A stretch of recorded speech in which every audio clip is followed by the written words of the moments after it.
मित्रों, आखिर किस श्राप के द्वारा स्त्रियां ही होती है गर्भवती? आइए जानते हैं इस वीडियो में। तो श्री राम जय जय राम। नमस्कार प्रिय भक्तों, स्वागत है आपका स्पिरिचुअल इंडिया चैनल में। तो मित्रों, आज हम जानेंगे कि किस श्राप के कारण स्त्रियां ही गर्भवती होती है। इसकी भी एक कहानी है जो मैं आपसे बताती हूँ। एक बार ब्रह्मा जी और सरस्वती जी अपने लोक में विराजमान थे। तभी सरस्वती माता ब्रह्मा जी से पूछने लगती हैं कि हे ब्रह्मा जी, आपने इस सृष्टि का कल्याण किया है, इस सृष्टि की रचना आप ही ने की है, आप ही से अप्सरा, गांधर्व, ऋषि मुनि आदि का जन्म हुआ है। तो हे प्रभु, आखिर स्त्रियों को ही क्यों गर्भ की पीड़ा उठानी पड़ती है? तब ब्रह्मा जी उनको इस बात के लिए एक कथा सुनाते हैं। हे देवी, आपने उचित ही प्रश्न किया है। संसार में सभी कष्टों से बड़ा यह गर्भ होने का कष्ट भी होता है, जो कि स्त्रियों को ही प्राप्त होता है। इसके लिए मैं आपको एक प्राचीन कथा सुनाता हूँ। यह कथा जो भी गर्भवती स्त्री सुनती है या फिर पढ़ती है, उसको एक गुणवान पुत्र की प्राप्ति होती है। तो यह कथा इस प्रकार है। तब ब्रह्मा जी कहते हैं कि हे देवी, पुलत्स्य नाम का जन्म मेरे कान से हुआ था और मैंने उसे अनेक विद्याएं भी प्रदान की। फिर मैंने उसे संसार का कल्याण करने का एक उत्तम कार्य सौंपा। फिर मेरी आज्ञा से महर्षि पुलत्स्य सुमेरु पर्वत के ऊंचे शिखर पर तपस्या करने के लिए चले गए। फिर उन्होंने वहाँ एक आश्रम की स्थापना की और उसके बाद तपस्या में बैठ गए। उस समय वहाँ पर गांधर्व, अप्सराएं आदि विचरण करने के लिए आते थे। फिर वे सभी पुलत्स्य की तपस्या की चेष्टा करने लगे। उन्होंने अनेक बार महर्षि पुलत्स्य की तपस्या भंग करने की सोची। खेल खेल में ही वहाँ आने वाली अप्सराएं पुलत्स्य की तपस्या को भंग करने लगी। जब वहाँ आने वाली गांधर्व, अप्सराएं सब पुलत्स्य की तपस्या में भंग करने लगी, तो महर्षि पुलत्स्य क्रोध में आ गए और उन्होंने सभी को चेतावनी दे दी कि आज के बाद जो भी मेरी तपस्या भंग करने के लिए मेरे सामने आएगा, मैं उसे गर्भ धारण करने का श्राप दे दूंगा। उसके बाद वह सभी यह सुनकर वहाँ से डरकर दूर चले गए। उसी पर्वत के पास ऋषि त्रिंगबिंदु भी निवास करते थे। उनकी एक कन्या थी जिसका नाम हविर्भुआ था और वह अपने माता पिता के साथ वहीं पर निवास करती थी, किंतु वह पुलत्स्य के कथन के बारे में कुछ भी नहीं जानती थी, उनके श्राप के बारे में कुछ भी नहीं जानती थी। उसके बाद एक दिन वह कन्या अपनी सखियों को खोजती हुई सुमेरु पर्वत के उसी स्थान पर पहुंच गई जहां पर पुलत्स्य तपस्या कर रहे थे और वह पुलत्स्य के सामने जाकर खड़ी हो गई। तभी वह अपनी सखियों को पुकारने लगी। उसके बाद महर्षि पुलत्स्य की आंखें खुल जाती हैं, जिसके कारण उनका श्राप उस कन्या पर पड़ जाता है और वह गर्भवती हो जाती है। अपने शरीर में वह बदलाव देखने लगती है। उसके बाद वह वहाँ से घबराकर जाने लगी और साथ रास्ते में अपनी सखियों से मिली। उसकी सखियों ने उससे कहा कि तुम्हारे शरीर में इतना बदलाव कैसे आ गया है। उसके बाद वह अपने पिता के पास गई। उसके पिता भी उसे देखकर चिंतित हो जाते हैं और अपनी दिव्य दृष्टि से सारा वृतांत देख लेते हैं। त्रिंगबिंदु स्वयं ही पुलत्स्य के पास जाते हैं और कहते हैं कि हे पुलत्स्य महर्षि, मेरी पुत्री से घोर अपराध हुआ है, उसे क्षमा कर दीजिए।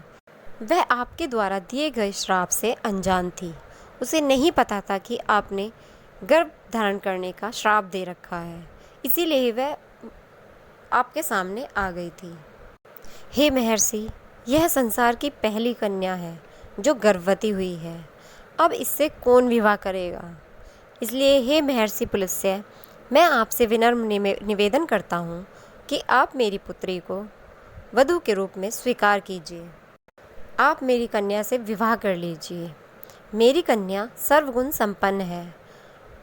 मेरी पुत्री एक पवित्र है, उसे अनजाने में ही यह घोर अपराध हो गया है।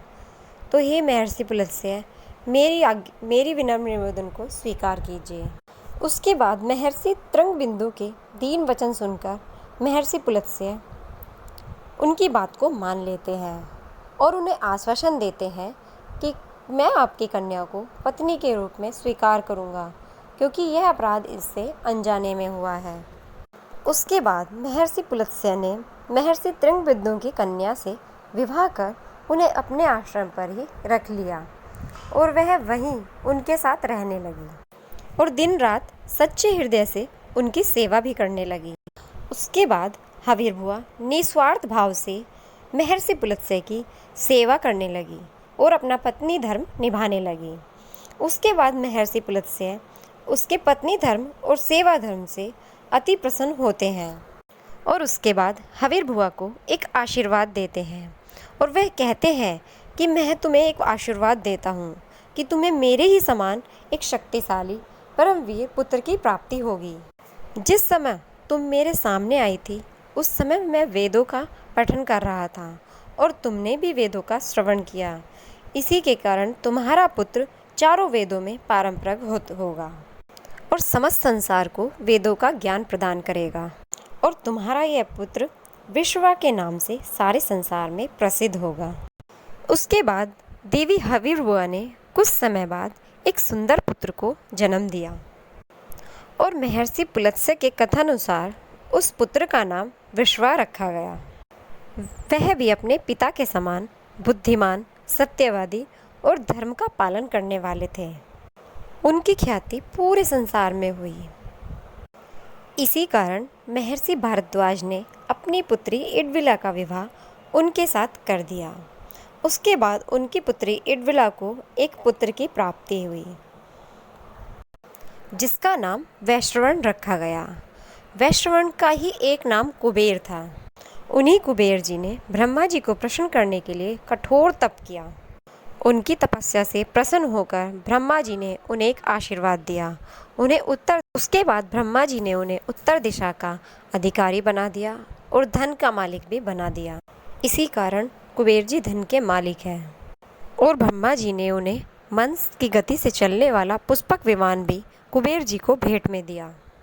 कुबेर जी ने धन का 16वां भाग मनुष्यों को प्रदान किया।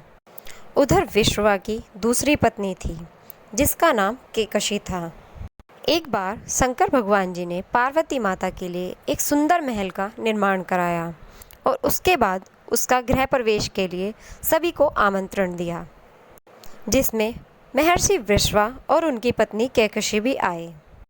पूजा संपन्न होने के बाद जब महादेव ने विश्वा महर्षि से दान मांगने के लिए कहा तो उन्होंने अपनी पत्नी की बातों में मजबूर होकर उस महल को ही दान में मांग लिया।